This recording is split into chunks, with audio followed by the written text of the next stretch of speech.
Welcome to Behavioral Health Today, a podcast brought to you by the Triad Network.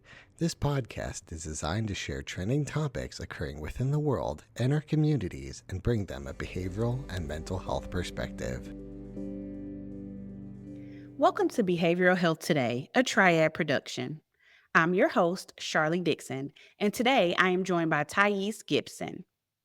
Thais Gibson has a Ph.D. and over 13 certifications in modalities such as CBT, NLP, somatic experiencing, internal family systems, and shadow work. She has nearly a decade of experience running a successful private practice and engaging with over 30,000 clients through individual sessions, workshops, and an educational platform. This diverse background has culminated in creating Gibson Integrated Attachment Theory, an innovative framework uniting traditional attachment theory, developmental psychology insights, and potent subconscious reprogramming techniques that are woven throughout the course material within the Personal Development School. Taught within their innovative coach training program and in her most recent book, Learning Love. Today, we are excited to have Thais Gibson with us to discuss attachment styles, their traits, and impact on relationships, and Thais' new book, Learning Love. Build the best relationships of your life using integrated attachment theory. Welcome to the show, Thais. Thank you for having me. Really excited to be here with you. Absolutely, absolutely. So as we get started today, can you tell us what began your interest with attachment theory, your work with the Personal Development School, as well as what inspired your book? I think to make a very long story short, I definitely saw a really rocky relationship growing up. And so, I had two very loving parents, but I think they really brought out the worst in each other. And they really had a very difficult divorce that lasted for a very long time. And I think I just always wondered, as sort of a sensitive child, like, what's going on? Why do they have to fight like this all the time? Why does it have to get so ugly? It went to like the Superior Court of Canada, all these things. And it was this very intense situation. I thought there must be a better way. And so from a very young age, I was always curious about human behavior. And I think as well, I was quite parentified. So I was always brought kind of into the middle of what was going on. I was the oldest of two kids, have a much younger sister. And I was always like, sort of the counselor for mom going through a hard time or dad Yeah. going through a hard time. And so it really set the stage for me to start wondering and questioning at a very young age how things end up the way that they do. Mhm. And so can you tell us how the Personal Development School started? What was your track to get there? So I had a lot of healing to do as a person, to put it very simply. And I spent a lot of time trying to overcome some really personal challenges I was having and not really finding a way. And I was at one point in time in a class where somebody said to me, the conscious mind can't outwill or overpower the subconscious mind. It was a psych class in like one of my university. And to me, that really depicted all the times that I had told myself, I'm going to change this behavior, I'm going to do these different things, and then found myself falling back into the same trap over and over again, the same repeated behavior. And what I realized is all these things that I'm struggling with or trying to change, I'm not able to because I'm only addressing them at the conscious level of mind. And so, what that sort of began for me was this really intense journey into becoming obsessed with the subconscious mind. I did about a year-long certification in hypnotherapy, to NLP, did all these different things to try to understand the mechanics of how both the subconscious and unconscious mind really function. Mhm. And I saw some really profound changes in my personal life. And so what ended up happening is while I was actually still in school, I was like, I'm just going to give workshops for free. I just wanted to tell people like, this is life changing. Why aren't people talking about this? And this was like 14 years ago almost. So, nobody's really talking about it the same way that it became more mainstream now to discuss these things. And it was funny because I was actually still in school, very young, and I would finish workshops, and eventually we had like a couple hundred people coming to these live workshops. Wow. And and all these people were like, "Oh, do you take clients?" And I'd be like, "I'm still in school. I'm not even," and eventually I said yes. I was like, "I'm still in school. As long as you're okay with that, then yes, like I'll take you as coaching clients." And Mhm. so that began my practice, and I worked in client practice for the better part of a decade after that. And eventually just had a really long wait list and realized like this isn't really scalable what I'm doing. Like I'm always like trying to put clients on a wait list and then people are getting frustrated with me because the wait list Mhm. is going on for so long. And so I just started putting a little bit of content online and then packaging a lot of what I was teaching into courses. And that's basically how the personal development school was born. Oh, nice. Okay. I really appreciate how you started so young and you had that passion for that, your level of work, and you started young with it and just developed it into something that you can provide to the world. That's really cool to me. So, kind of setting a foundation for a lot of where you come from, you mentioned attachment theory. Can you give us some more information about it? Help us understand what it is. What are the attachment styles? How can changing your attachment style improve relationships? Kind of give us some background on that. Yeah, great question. So basically, attachment theory was originally founded by John Bowlby and later Mary Ainsworth. And they talked a lot about attachment styles and sort of temperaments and how this can, at a high level, impact your romantic relationships. But there's so much more to it in terms of how we can actually change our attachment style to become secure and really recondition a lot of the different challenges we may be facing from an attachment perspective. And that's sort of how integrated attachment theory was born. And so if we look at the actual attachment style dynamics as a whole, the way I like to think of our attachment style is a subconscious set of rules we learn about how to give and receive love. So we get different programs basically through what we see and what's modeled to us repeatedly over time, and it really conditions our subconscious mind. And so these are the rules that we then bring into relationships without even consciously thinking about them, right? We expect love to look like how it was for us in childhood, or, if we saw our parents fighting all the time, we think love is fighting, right? So we bring Yeah. these ideas with us throughout life. And the problem of where things become really challenging is that if we are in a position where we have a different attachment style than somebody else, the analogy I like to think of this through is if you sit down to play a board game with somebody and they have a different set of rules for how the Mhm. game's supposed to go. Like you have the rules for Monopoly and I have the rules for Scrabble. Like we're just going to have all this unnecessary friction and confusion because we're playing by different rules. And so there are four different attachment styles that basically have four different sets of rules. And the first one is the securely attached style. And the securely attached child grows up as their attachment style is being formed, usually with parents who have what we call approach oriented behaviors. So basically, if they cry or express emotion or needs, even at a very young age, caregivers are approach oriented. They go towards them, they try to soothe them, they try to see what's wrong.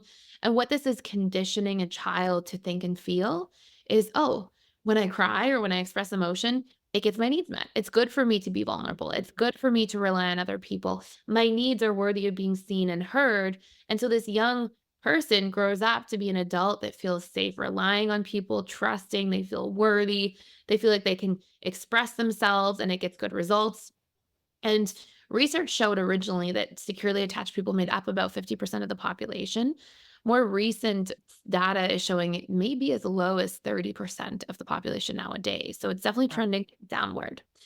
Then we have three insecurely attached styles. And so this is the majority of the population. And on one end of the continuum, in a way, if you will, there's the anxious attachment style. And the anxious attachment style grows up in a household where they usually have quite loving parents, but the parents have a lot of inconsistency in the childhood. So there can be either real or perceived abandonment. One really easy example is, let's say you have two parents, they're very warm, very emotionally available, but they work a lot. So Mm. children are often left with the grandparents, let's say, or the babysitters. And what the child is being conditioned to experience is love is there, love is taken away. Love is there, love is taken away because parents are there and then they're gone. Parents are there and then they're gone. And it's really when we look at how the subconscious mind from a neuroplasticity perspective gets wired, it's really being wired through repetition plus emotion. So we have this firing and wiring of love is always going to be taken away. And so this person as an adult grows up to constantly and often chronically fear abandonment. And as a result of this, they become the style in relationships who tries to constantly get closer and maintain proximity. And they'll try to pull people in and get them close. And, some of their protest behaviors may include things like clinging to somebody or nagging if they're not getting their needs met or becoming critical in different forms and even violating people's boundaries because they're trying so hard to get close. And on the opposite end of the continuum or the spectrum, there is the dismissive avoidant attachment style. And the dismissive avoidant attachment style usually grows up with the biggest imprint being childhood emotional neglect. Now, when we think of emotional neglect, I think we think of like the movies. We think of these really intense, oh my gosh, like the child is alone in the home for days at a time. But neglect can be really overt, but it can often and is most often covert. It's very quiet. And so a lot of times dismissive avoidant attachment styles grow up in a household where there's essentially a lot of stability, no fighting.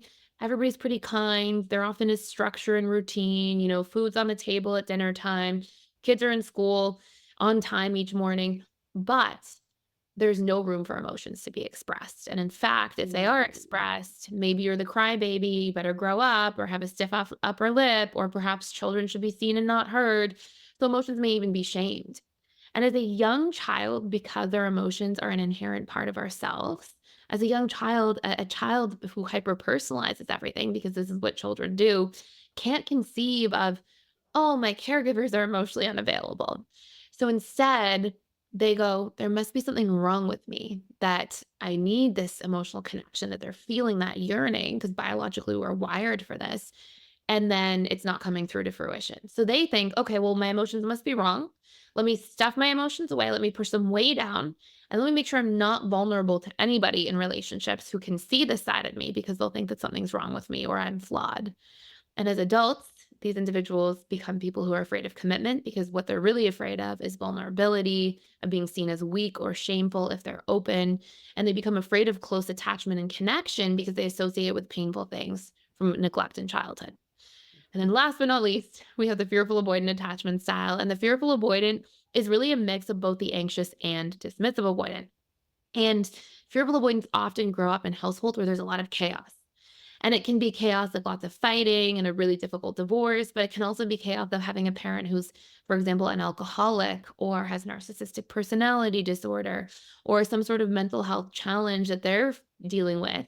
And so a child grows up in a household where things are all over the map. And so basically what happens is, if you just imagine like the example of having a parent who's an alcoholic, let's pretend it's somebody's mother. Well, one day mom is drinking and she's in a great mood and she's really nice and she's warm and there's a nice connection. Other day, mom is drinking way too much and she's mean, she's scary, she's kind of cruel. And another day, mom is sobering up and she feels guilty and she's being kind. Another day, mom's sobering up and she's going through withdrawals and she's just in the worst mood ever. You never know what you're going to get. So what happens is, this child in a fearful avoidant home learns to become extremely hypervigilant. They learn to walk on eggshells. They learn to read between the lines, try to guess 5 steps ahead about everything. They become super observers of human behavior a lot of the time, because it's a coping skill. And they become very interested in how people work a lot of the time too. But they basically constantly are on high alert when it comes to close attached relationships, because that's a lot of their conditioning. And if you think about it, they basically get conflicting ideas about love. Love is really good. And I have lots of positive experiences about love. I have really nice moments, and I have really terrifying, horrifying moments around love and connection. And so as an adult, this person is like, come get close. I want closeness. Somebody gets closer, like, get back, stay away. And they're really a pendulum, always swinging between wanting closeness and having that anxious side of kind of fearing abandonment. But then when closeness is there, closeness also feels threatening. So they have this sort of compulsion to push people away when people are close, and they become the hot and cold partner as an adult in relationships.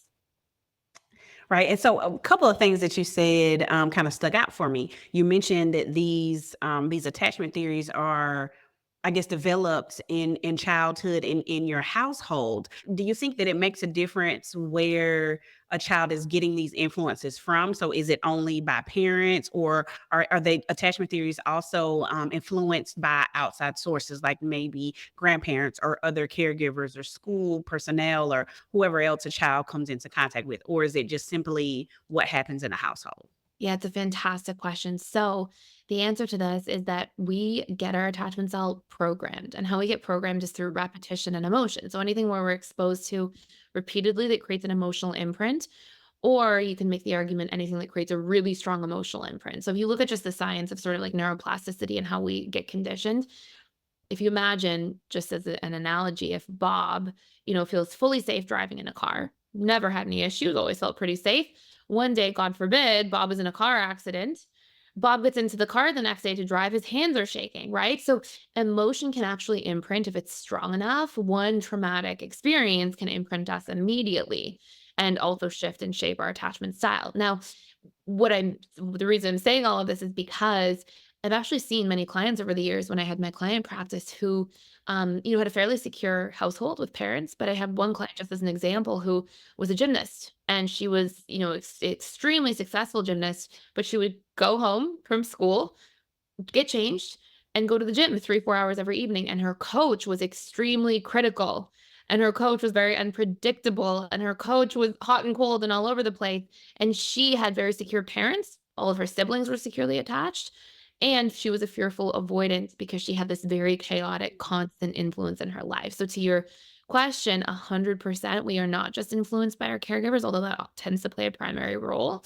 But anything we're repeatedly exposed to or that's really emotional in our lives can shift and change our style. Got you. Got you. Makes complete sense to me because, like you mentioned, a lot of children spend a lot of time with outside influences. And so I was really curious if that really, had a impact positively or negatively on that.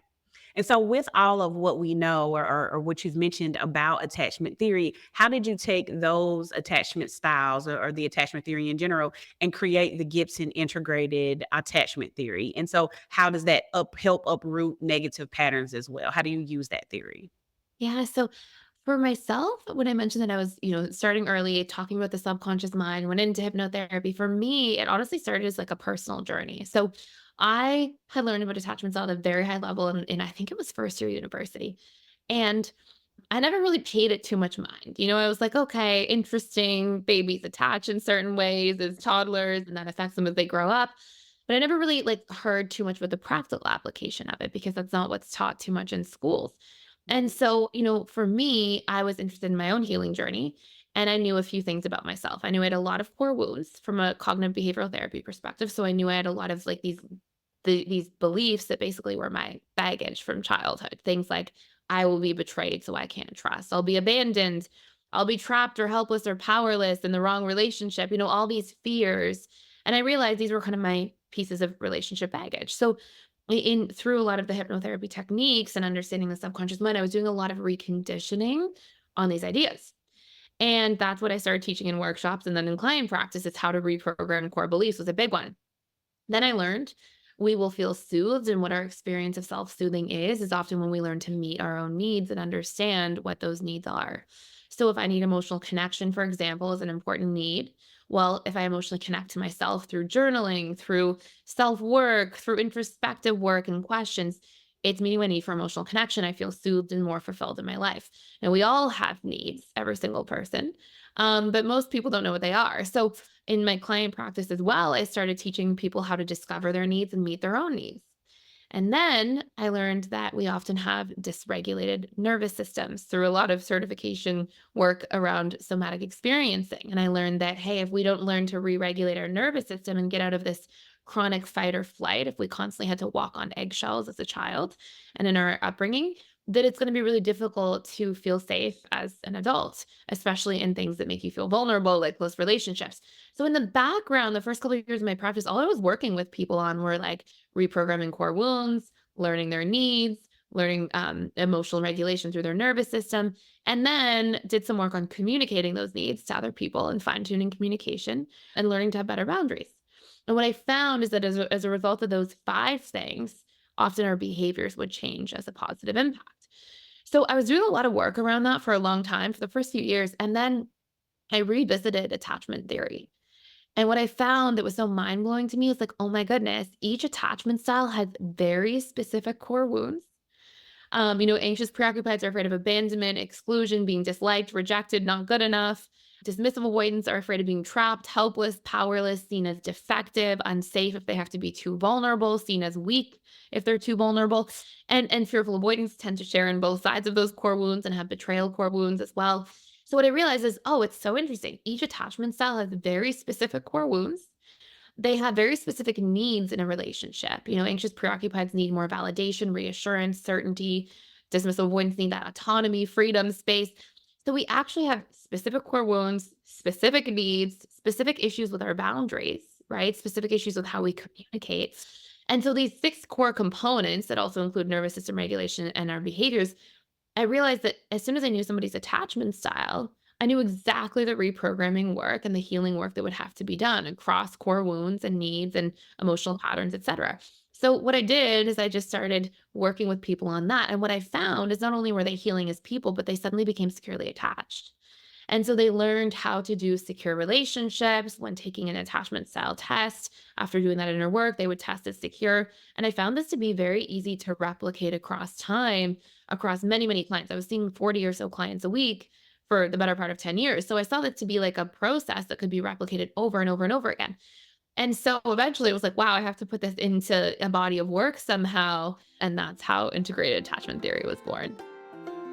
We'll be right back after word from our sponsor. Are you preparing for a licensure exam in psychology, social work, marriage and family therapy, counseling, or behavioral analysis? AATBS is here to help. We have been supporting behavioral and mental health students to prepare for their licensure exams for more than 45 years, working with over 1 million students to succeed on test day and move on to the next step in their career. With products ranging from comprehensive courses to quiz banks and delivered live online, self-study online, and in print, AATBS has test prep solutions that meet every student's needs and learning styles. Visit us today at aatbs.com. That's aatbs.com and use promo code BHT15 to save 15% off your next purchase.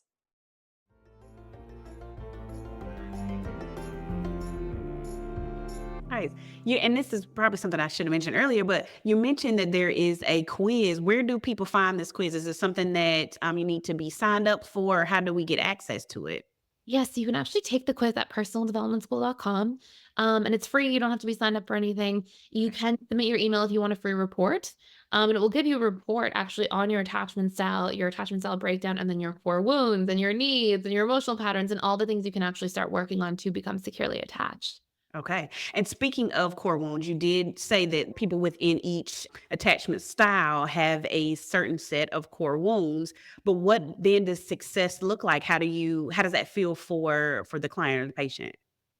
Well, the first thing that happens big time is that if you think of, so I give this acronym to people, BTEA, right? And it's that we have these core wounds, which are basically just limiting beliefs we adopted because of painful past experiences. So if somebody has this core wound, just to keep it simple, that's I am not good enough. Well, our beliefs, the B of the acronym BTEA, the beliefs create thoughts. So if you imagine kind of like the belief is the tree trunk, the thoughts are the tree branches. If I believe I'm not good enough, I'm going to go through my daily life thinking I'm not smart enough, I'm not pretty enough, I'm not interesting enough, I'm not funny enough, fill in the blanks, not enough, right?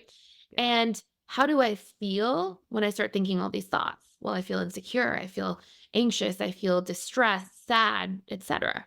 Now, interestingly enough, our emotions are made up of neurochemical reactions, right? So if we're constantly thinking these stressful thoughts and having these stressful beliefs activated, we're going to have more cortisol or norepinephrine. Or on the flip side, if we have more positively oriented thoughts, we'll have more serotonin or dopamine, like oxytocin, even the bonding neurochemical. So, how what we're believing and how we're thinking is affecting how we feel, and it's affecting our physiology. But then a neuroscientist named Antonio Damasio, I believe it was in 2008, said every single decision we make is based on our emotional state. So even people who think that they're very logical, rational thinkers are making emotionally based decisions at their tipping point and then just quick to rationalize or justify through logic. So we have this BTEA, and now you can imagine if you have a lot of core wounds, a lot of these beliefs, which are really the core wounds, that are causing you to have all of this internal dialogue throughout the day that's like, I'm not good enough, everybody's gonna betray me, I'm gonna be abandoned, I'm gonna be alone forever. Well, you can think of how somebody's feeling internally. And so one of the first things that's so beautiful is that when we reprogram those core wounds, it's kind of like plucking a weed out at its root. Our internal dialogue calms down. We have more time and room to think about what we want to create and what we want to do instead of constantly being kind of in this internal fight with all the things we're perceiving, because what we're actually doing is reprojecting the subconsciously imprinted trauma back out onto our external world again. Felt not good enough as a child, constantly thinking everybody sees me as not good enough, causing myself to be triggered and stressed, and that's reprogrammable. We're not born with that. It's conditioned. We can recondition it. So the first thing is that people get to feel way less triggered, way less frequently, less intensive triggering, but also way less frequent triggering. And their internal dialogue honestly cleans up. Like there's not all this like war within their own minds happening all the time. And so there's a lot more peace. And when we're doing that less, our nervous system gets better regulated, right? If we're not constantly telling these stories, oh, I'm going to be abandoned, then we're not in fight or flight, right? Or this Yeah. space of causing, because the more we're triggered, the more likely it is that we go into sympathetic nervous system, fight, flight, freeze, or fawn mode. And so people get more regulated. And then when they learn to actually express their needs to other people in healthy ways and meet their own needs, that's part of how we experience fulfillment, both on our own and in relationships with others. So people feel way emotionally better.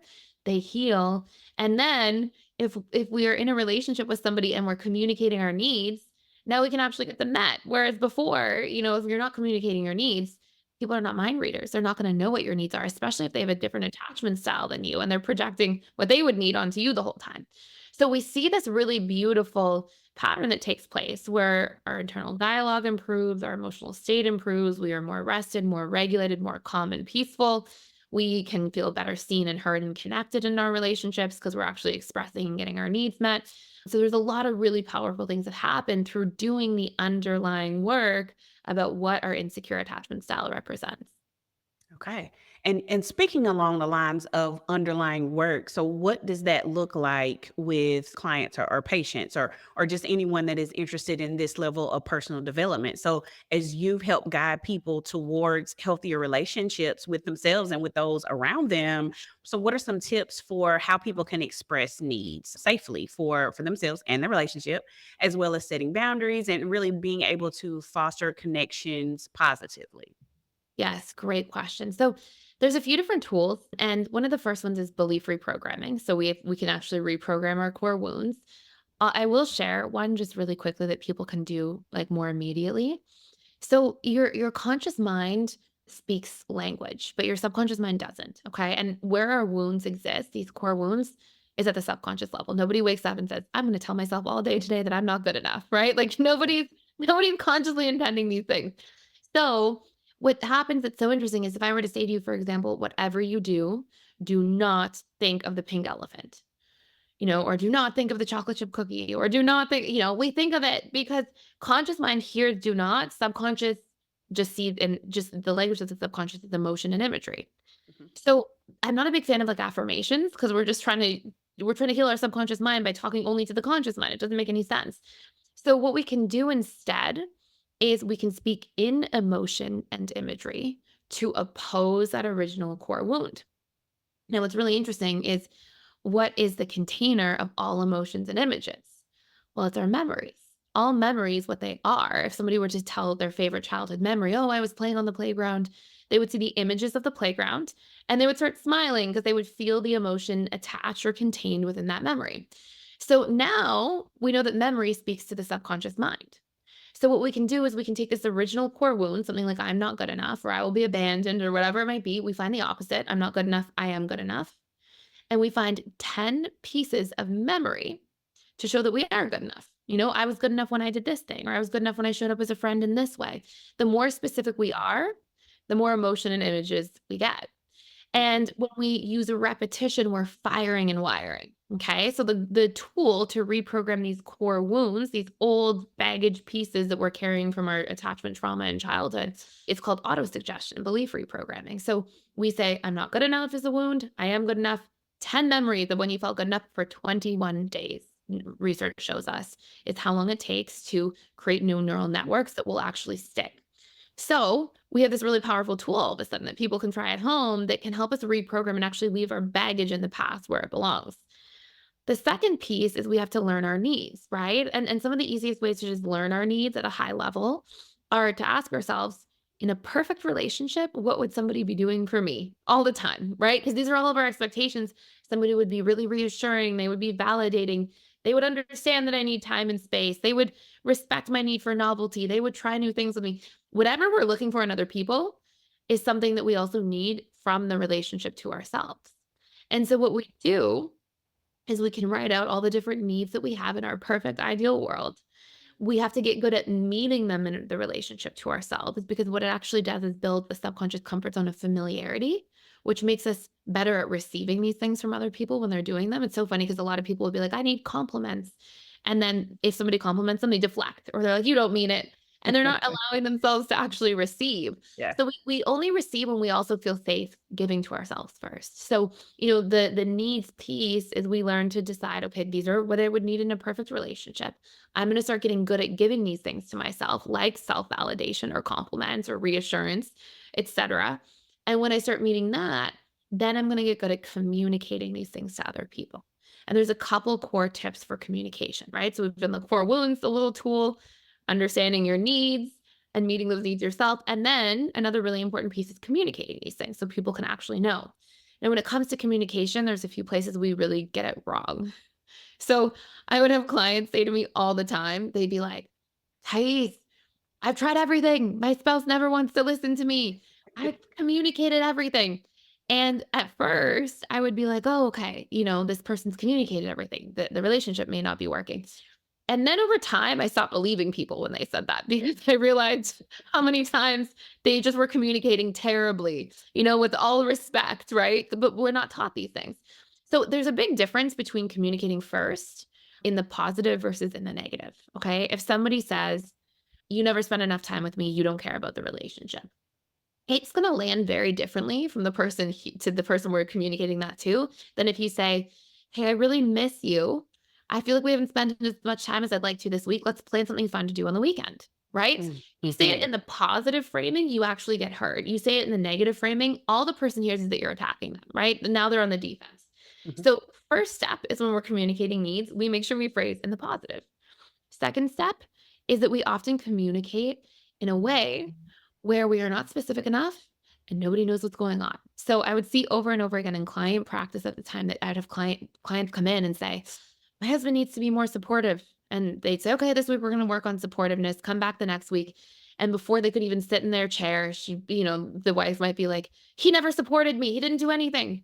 And I would see this over and over again. And the husband would be like, what do you mean? I took out the trash every day, or I did all the chores. And she'd be like, I needed you to be reassuring and to give me more words of affirmation.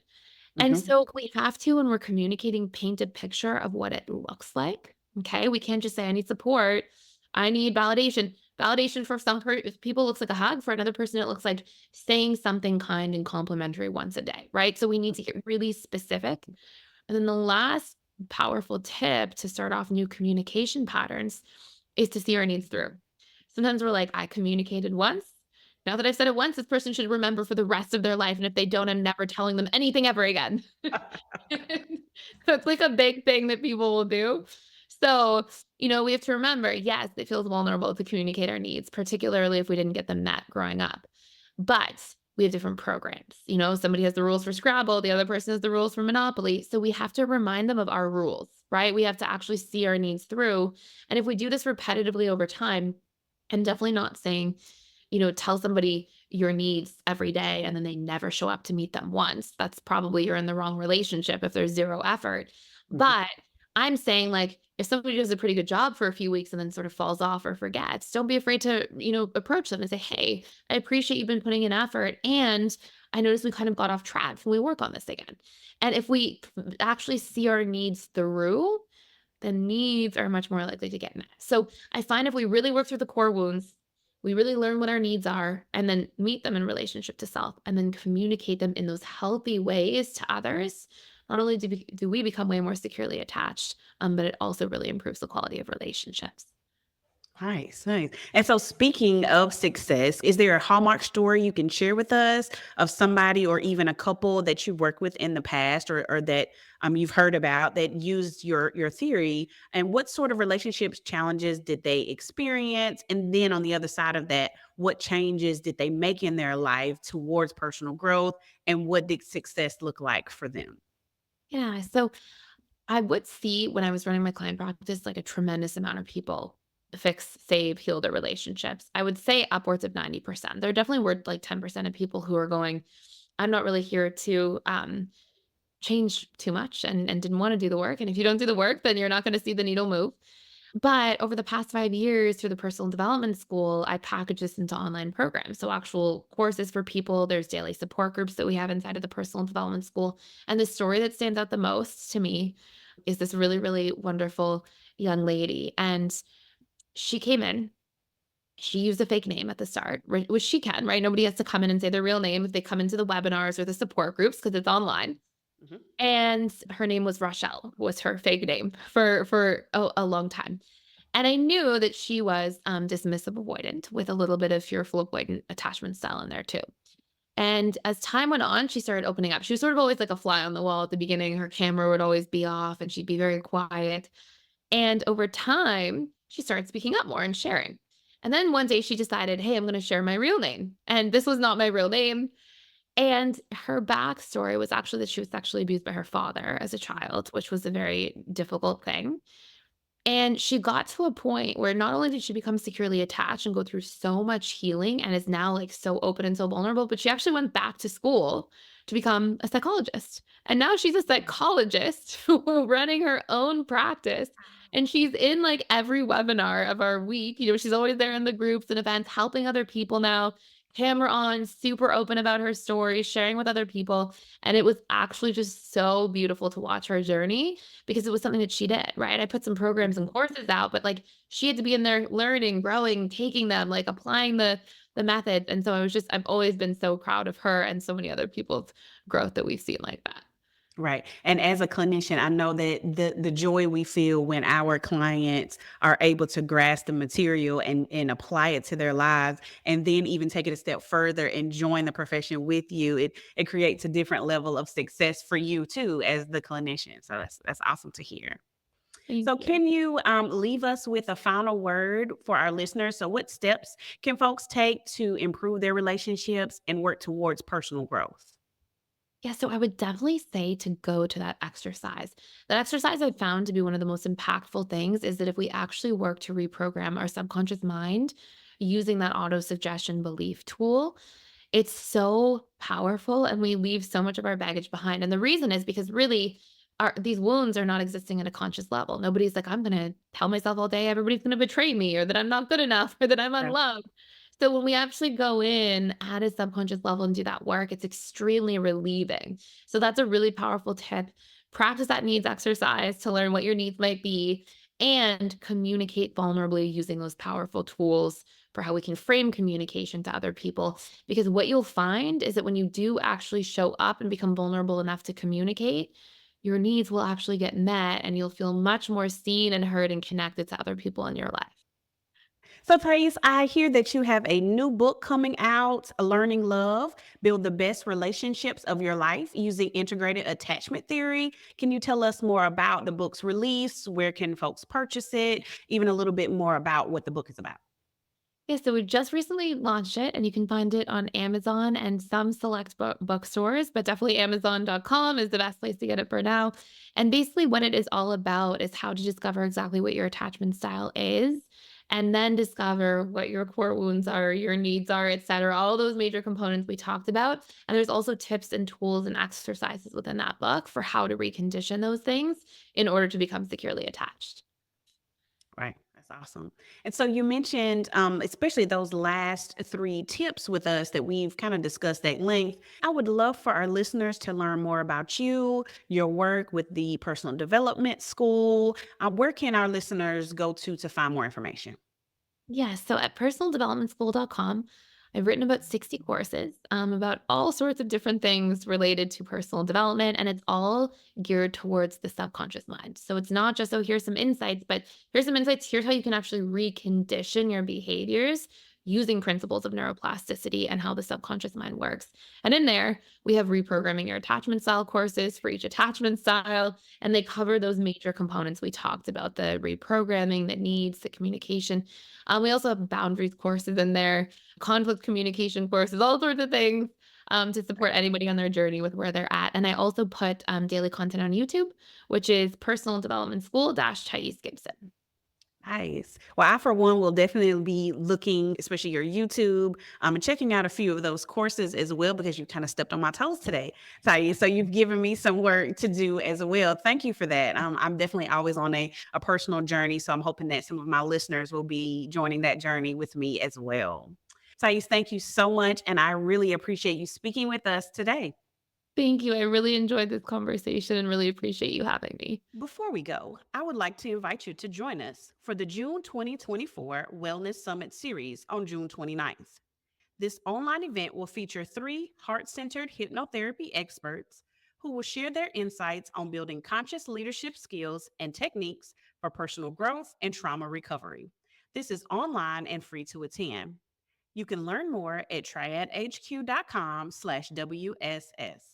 And thank you to our listeners for taking the time to join us. The resources for this episode found on our webpage at triadhq.com/BHT. And we look forward to having you back with us next time on Behavioral Health Today. We appreciate all the support from our community, and if you like our show, one of the best ways you can support it is by giving us a 5-star rating and leaving a review. Behavioral Health Today is a podcast part of the Triad Behavioral Health Network, all rights reserved.